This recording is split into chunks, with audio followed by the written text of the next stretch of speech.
आज हम पढ़ेंगे class 7 chapter 3 fibre to fabric science. अब हमारा पहला टॉपिक है इस चैप्टर में occupational hazard. In some industries, the workers have to face risks of getting diseases and sometimes death. कुछ इंडस्ट्रीज में वर्कर्स को ये रिस्क फेस करना पड़ता है कुछ डिजीजेस होने का, और इस डिजीज से उनकी डेथ भी हो सकती है। These are called occupational hazard. इन्हें occupational hazards कहते हैं। Sorter's disease is an occupational hazard associated with the production of wool. Sorter's disease जो है वो एक occupational hazard है जो production of wool से संबंधित है। The people who sort the wool can get infected by bacteria called anthrax. People जो wool को sort करते हैं अलग अलग different textures में, वो एक बैक्टीरिया से इन्फेक्ट हो सकते हैं जिसे हम एंथ्रेक्स के नाम से जानते हैं। This bacterium infects the blood of the person which can lead to fatal death. ये बैक्टीरिया इन्फेक्ट करता है पर्सन के ब्लड को इन्फेक्ट करता है और इसकी वजह से कई बार पर्सन की डेथ भी हो जाती है। अब हमारा नेक्स्ट टॉपिक है the production of silk. Production of silk कैसे होता है ये हम इस टॉपिक में पढ़ेंगे। Silk is obtained from silk worms. ये बहुत इंपॉर्टेंट टॉपिक है और इसका पहला पॉइंट है silk is obtained from silk worm. Silk किससे मिलता है? हमें सिल्क वॉर्म से मिलता है। ये बहुत कॉमन सी चीज है, सबको ही पता रहता है ये। Sericulture is the breeding and raising of silkworms in order to obtain silk from them. Sericulture breeding होती है, rear करना silkworms को और उनमें से silk obtain करना। When the eggs of the silk moth hatch, larvae produced called caterpillar or silkworms. जब silk moth के hatch लार्वा जो eggs रहते हैं वो hatch हो जाते हैं, वो लार्वा में बदल जाते हैं। उन लार्वास को कैटरपिलर या फिर सिल्क वॉर्म्स के नाम से जाना जाता है। The next stage of the caterpillar life is called the pupa. अब जो कैटरपिलर की नेक्स्ट स्टेज होती है लाइफ की, उसे हम प्यूपा के नाम से जानते हैं। अब to enter into this stage the caterpillar weaves a net that can hold it. अब इस स्टेज में आने के लिए कैटरपिलर एक नेट को वीव करता है जिसे हम कुकून के नाम से जानते हैं, ताकि वो उसे होल्ड कर सके। The caterpillar then swings its head in the shape of 8. Caterpillar फिर अपना हेड को 8 के शेप में बदल देता है। As it swings its head, fiber is secreted. जैसे ही वो अपने हेड को स्विंग करता है वैसे ही फाइबर रिलीज हो जाता है। This fiber is made up of protein and as it comes in contact with air, it hardens and forms the silk fiber. ये फाइबर प्रोटीन से बना रहता है और जैसे ये एयर के कांटेक्ट में आता है ये हार्ड हो जाता है और सिल्क फाइबर बन जाता है। The caterpillar then covers itself into silk and turns it to pupa. और फिर कैटरपिलर अपने आप को तो कुकून से ढके रखता है जो सिल्क का बना रहता है, और फिर वो अंदर ही अंदर प्यूपा बनने लगता है जो उसकी नेक्स्ट स्टेज होती है लाइफ की।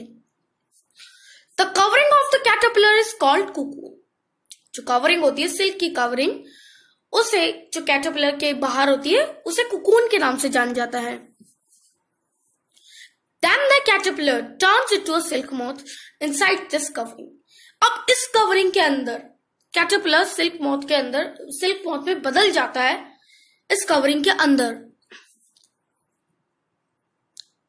The silk thread on the silk yarn is obtained from cocoon.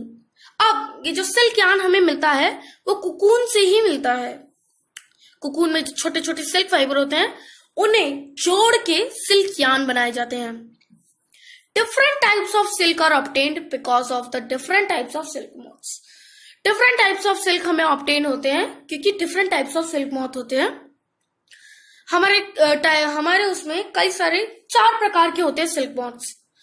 पहला होता है हमारा मलबेरी सिल्क मोथ्स, दूसरा होता है हमारा मूगा सिल्क मोथ्स, तीसरा होता है हमारा टसार सिल्क मॉथ्स, और चौथा होता है हमारा एरी सिल्क मॉथ्स। ये होते हैं 4 different types of silk moths.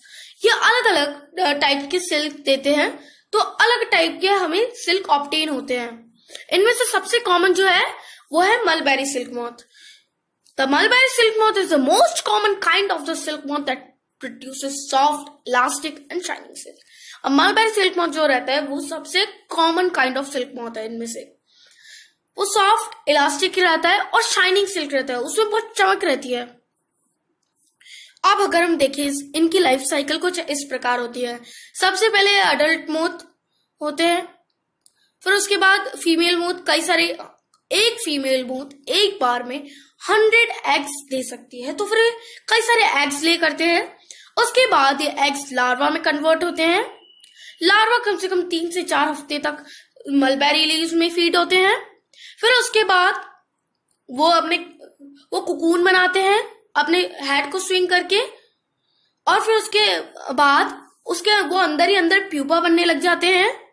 उसके बाद वो फिर से अडल्ट मोथ बन जाते हैं। Rearing of silk worms. Rearing the silk worm farmers by the eggs of the silk moth and rise them. अब जो सिल्क वॉर्म फार्मर्स रहते हैं वो एग्स को बाय करते हैं सिल्क मॉथ के, और वो रेज करते हैं उन्हें, मतलब रियर करते हैं, पालते हैं एक तरह से। These eggs are generally large in numbers, as a single silk moth can lay about 100 eggs at a time. अब ये जनरली लार्ज होते हैं नंबर्स में, क्योंकि एक सिंगल सिल्क मॉथ कम से कम 100 एग्स दे सकती है एक बार में बस। These eggs are stored in an environment having an appropriate temperature, humidity and hygienic conditions. अब ये ऐसी जगह में इन एग्स को स्टोर किया जाता है जहां पर इनके लिए एक अच्छा टेम्परेचर हो, ह्यूमिडिटी हो और हाइजीनिक कंडीशंस हो, ताकि आराम से रह सके। In order to hatch the larva out of the eggs are heated. अब ताकि वो एग्स फूटे, हैच हो और उनमें से बाहर से लार्वा निकले उनमें से, इसके लिए उन्हें हीट किया जाता है। They are then kept in a bamboo tray. फिर उन लार्वास को बैम्बू ट्रे में रख दिया जाता है। This process is conducted generally when the fresh leaves appear on the mulberry trees so that the caterpillar can get enough feed. अब इस प्रोसेस को कंडक्ट किया जाता है तब जब मलबेरी ट्रीज में फ्रेश लीव्स आ जाती है, ताकि कैटरपिलर को पर्याप्त उन्हें जितना उन्हें जरूरत है खाने की वो उन्हें मिल सके। उन्हें ऐसा ना हो जाए कि उन्हें भूख लगी है पर खाना नहीं है। इसलिए ही जब मलबेरी ट्रीज में फ्रेश लीव्स आ जाती है तभी ये लोग इनको हीट करते हैं ताकि ये हैच हो। द कैटरपिलर फीड्स और for around 25 to 30 days and then moves into a chamber in the tray to build a cocoon. Caterpillar कम से कम 25 to 30 days तक वो मलबेरी लीव्स में ही फीड होते हैं, और उसके बाद वो अपने चैम्बर में चल जाते हैं, मींस बैम्बू ट्रे में चल जाते हैं और अपना कुकून बनाते हैं। अब देखिए, जैसे कि ये सबसे पहले लीफ ऑफ मलबेरी ट्री में लीफ ऑफ मलबेरी जब फ्रेश हो जाती है तब फीमेल सिल्क मॉथ एग ले करती है। उसके बाद ये लार्वा में बदलते हैं। ये कम से कम 3 से 4 हफ्ते तक मलबेरी लीव्स में फीड होते हैं। उसके बाद ये कुकून्स में बदलते हैं। इसके बाद क्या होता है, कुकून्स को हम बॉईल कर देते हैं ताकि वो लार्वा उनमें से मर जाए और फिर कुकून से हमें सिल्क फाइबर मिल जाए।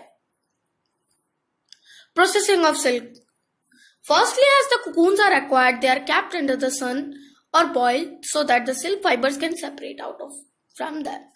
अब सबसे पहले जब कुकून्स हमें मिलते हैं तब उन्हें सन में बॉईल किया जाता है या फिर वैसी पानी में बॉईल कर दिया जाता है ताकि उसमें से सिल्क फाइबर सेपरेट हो जाए। Then the reeling of the silk takes place. It is a process in which the cocoon's thread are processed to be used as silk. अब उसके बाद रीलिंग ऑफ द सिल्क होती है। ये क्या process होती है? ये एक प्रोसेस होती है जिससे कोकून्स थ्रेड को सिल्क में बनाया जाता है। The silk fibers thus obtained are drawn and rolled into threads. फिर सिल्क फाइबर्स को जब हम जोड़ देते कई सारे सिल्क फाइबर्स को, तो फिर उसके बाद उन्हें थ्रेड्स में रोल किया जाता है, सिल्क थ्रेड्स में. Thanks for watching video.